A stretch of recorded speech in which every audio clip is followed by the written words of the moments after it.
Hello viewers, আসসালামু আলাইকুম। চলুন আপনাদেরকে কিছু দেখানোর চেষ্টা করি। ওই যে দেখুন, এই ফ্যাক্টরিটার সামনে প্রায় 20 থেকে 30 জন লোক দাঁড়িয়ে আছে। এটা একটা ছোট ফ্যাক্টরি, তাই 20 থেকে 30 জন লোক দাঁড়িয়ে আছে। আর যেগুলো বড় বড় ফ্যাক্টরি, সেগুলোর সামনে শত শত হাজার হাজার লোক দাঁড়িয়ে থাকে চাকরির জন্য। কিন্তু কর্মসংস্থান সংকটের কারণে চাকরি সবার হচ্ছে না। কারণ হচ্ছে কি, দেশে কিছু কিছু ফ্যাক্টরি বন্ধ হয়ে গেছে। এই সাভার আশুলিয়াতে অনেকগুলো ফ্যাক্টরি বন্ধ হয়ে গেছে। দেশের অর্থনীতি খুবই খারাপ, মানুষ দারিদ্র্য সীমার নিচে নেমে যাচ্ছে।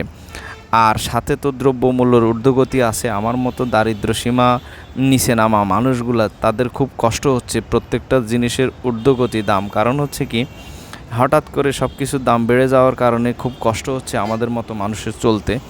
তা আল্লাহ, আসলে আমরা জানি না কী হবে, এদেশের মানুষের কপালে কী আছে। আমি সবাইকে অনুরোধ করতেছি, যার যার অবস্থান থেকে দেশ ও জাতির জন্য কিছু করার চেষ্টা করুন। আপনি যদি একটা কথা দিয়েও জাতির জন্য কিছু করতে পারেন, সেটাই অনেক মঙ্গল। আর যে অবস্থানে আছেন, সবার অবস্থান থেকে দেশ ও জাতির কল্যাণের জন্য কিছু করতে হবে, সে অন্তত চেষ্টা করতে হবে। আসুন আমরা নিজের ঘর থেকে নিজেকে পরিবর্তন করার চেষ্টা করি।